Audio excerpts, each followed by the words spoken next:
Assalamualaikum warahmatullahi wabarakatuh. Pada postingan kali ini kita lebih bersemangat ya, karena kita akan mempelajari pelajaran dalam penerapan sehari-hari, pengaruh getaran dalam komunikasi sehari-hari, dan ini tambahan ya. Baik. Oke, dalam fisika tentunya ada namanya getaran. Suara yang kita hasilkan akan menghasilkan getaran. Dan kalau kita berada di luar angkasa, tidak ada apapun hampa udara, sesungguhnya tidak akan terdengar suara di sana. Postingan kali ini sesungguhnya ada setiap getaran dan frekuensi memiliki ciri khas masing-masing. Saya untuk menghafalnya, sebelumnya kita mulai dulu. Ada namanya beta. Ini adalah gelombang yang kita mulai dengan beta. Beta dalam keadaan lagi sadar ya, kemudian fokus. Contoh beta misalnya gelombang ini, kalau Anda sering di media sosial komentar-komentar ya, berdebat, itu beta ya. Kemudian bisa juga kita lagi anak-anak itu misalnya lagi main game, itu dia beta, dia fokus, dia sadar dengan dirinya ya, tidak bisa diganggu, biasanya itu beta ya. Makanya kalau kita tahu gelombang seperti ini, lihat kondisi teman-teman yang lagi berdebat. Kalau kondisinya beta, mempertahankan itu sebaiknya tidak perlu dilawan ya. Karena kalau kita mau memasukkan pemahaman ini gelombang beta, jangan dilakukan. Jangan pernah berada di zona ini. Ini zona yang tidak bisa masuk ilmu pengetahuan. Oke. Baik, zona berikutnya alfa. Oke, ini adalah zona yang paling bagus untuk belajar. Zona nyaman bisa dipancing dengan cara games atau rasa aman dan nyaman ya. Alpha zone ya. Oke, contoh penerapan alpha zone misalnya ngajarin pelajaran fisika ya kepada peserta didik, bisa menggunakan lagu yang ini baru saja saya posting ya. Ini lagu tetangga ya. Pelajaran fisika. Oke, bagus ya, jadi lebih menarik ya, karena otak itu lebih mudah untuk membawai. Karena kalau kita ngisi kegiatan, biasanya rata-rata para peserta itu gelombang alfa. Kalau ada gelombang beta itu berbahaya. Biasanya bisa dia cuma ngetes atau cuma mau mengetahui kapasitas saja. Baik, lanjut. Gelombang berikutnya adalah gelombang battle. Theta ya, ini gelombang orang yang lagi meditasi ya. Biasanya kalau lagi sholat tuh meditasi banget ya. Maaf, yang kedua itu biasanya di WC ya.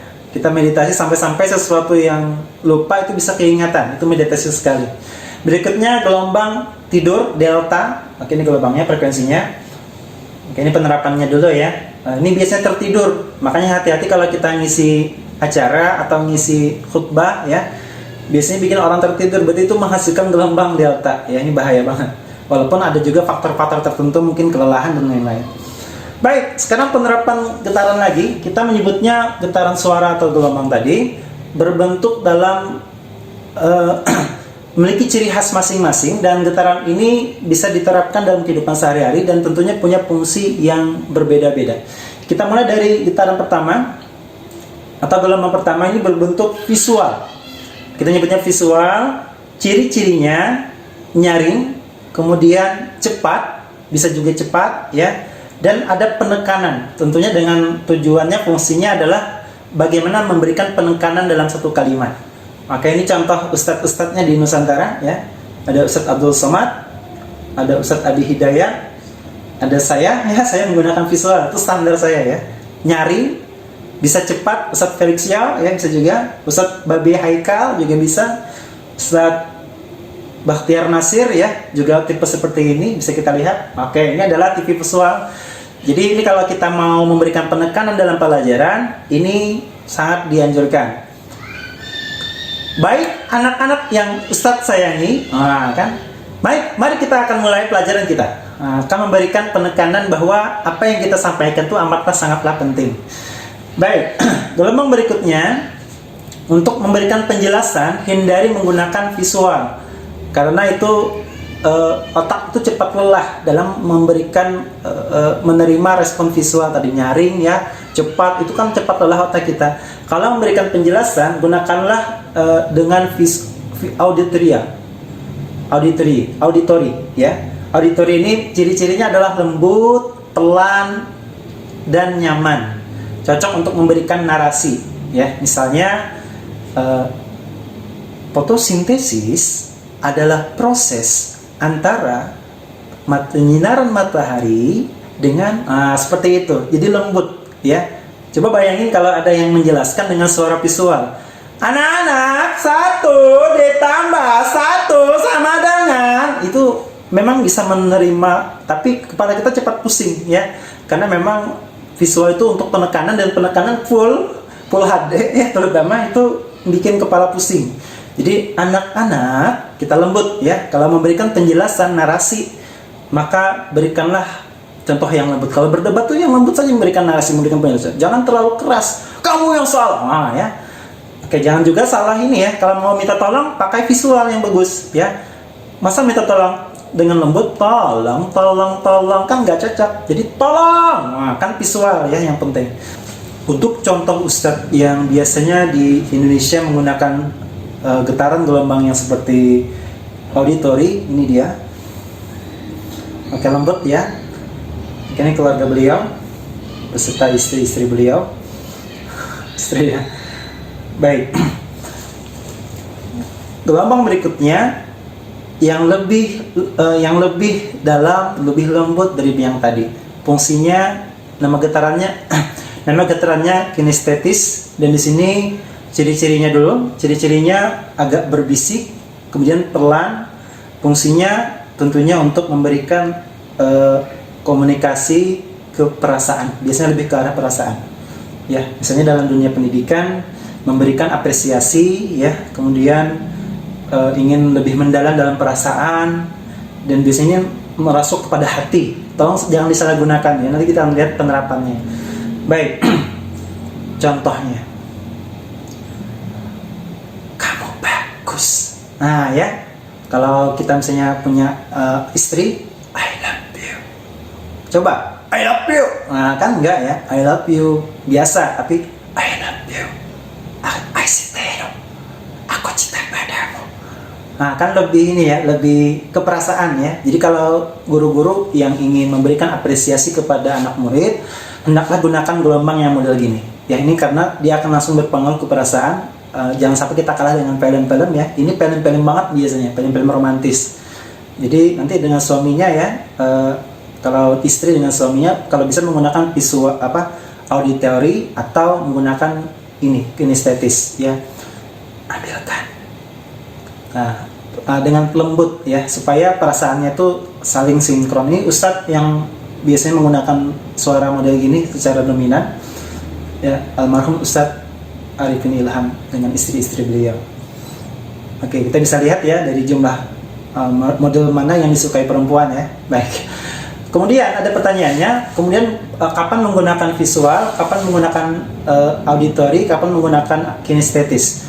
Digunakan saat memang diperlukan. Kalau ingin memberikan peringatan atau penekanan, titik tekan, maka gunakanlah visual ya. Perhatikan para jemaah sekalian, kan? Kemudian kalau memberikan narasi, memberikan penjelasan, memberikan rasa aman ya, gunakanlah auditori ya. Para jemaah, yuk kita sama-sama memberikan ya, pelan ya. Kalau ingin memberikan apresiasi, rasa aman dan nyaman, keperasaan, gunakanlah terutama dengan anak murid ya, gunakanlah kinestetis. Kamu hebat. Nah, kayak model berbisik tapi pelan, dan itu masuk ke hati. Coba bedakan. Kamu hebat. Nah, kan nggak cocok ya. Misalnya minta tolong, gunakan apa? Betul, visual. Tolong. Nggak mungkin ya menggunakan auditori. Tolong. Nah, kan nggak nyambung ya. Jaka Sembung bermain gitar tidak nyambung jreng. Nah ya. Kemudian, oke, baik. Untuk penerapan, untuk ini masuk ke pelajaran agama Islam juga, bahwa konsep getaran ini akan masuk ke pelajaran PAI, Pendidikan Agama Islam. Padahal ini pelajaran IPA ya. Baik. Kepada orang tua kita, orang-orang yang kita hormati ya, hendaklah hindari menggunakan visual ya secara langsung ya. Misal manggil orang tua, mama, nyaring ya. Sementara kalau dengan teman, napa, apa Budi, ya begitu lembut, kita nggak adil ya. Jadi jangan gunakan visual kepada orang tua, tidak boleh bernyaring-nyaring ya, atau dengan guru ya, atau dengan orang yang lebih di atas kita ya, pemimpin kita, jangan terlalu nyaring dengan beliau. Kemudian dengan orang tua hendaknya gunakan auditory sama kinestetis, bisa lembut atau bisa pelan. Misalnya mama minta obat, jangan kayak gini visual ya, nah obatnya, nggak boleh, itu durhaka sudah tuh ya. Maka baiknya ini mah obatnya, segera diminum mah. Nah itu kan kinestetis. Apalagi yang ini mah obatnya, ya udah saya lihat, masya Allah ya. Jadi itu lebih ke hati ya. Kemudian untuk lawan jenis, oke, gunakanlah visual. Ini penting ya, harus tegas ya. Kalau digunakan untuk kinestetis, apalagi yang kalau digunakan auditory atau kinestetis, itu akan membuat penyakit ke hati. Ini nah ya, ini nah, hati-hati ya, bahaya ya ke lawan jenis yang bukan mahram ya. Harus tegas, ini nah, ini sudah, habis itu nggak ada apa-apa gitu.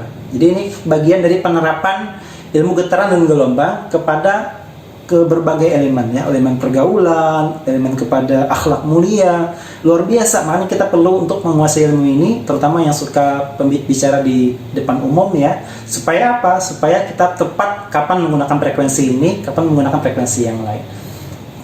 Unsur makalah, walaupun semoga semoga apa yang disampaikan hari ini bermanfaat. Pohon durian berdaun sirih, cukup sekian dan terima kasih. Assalamualaikum warahmatullahi wabarakatuh.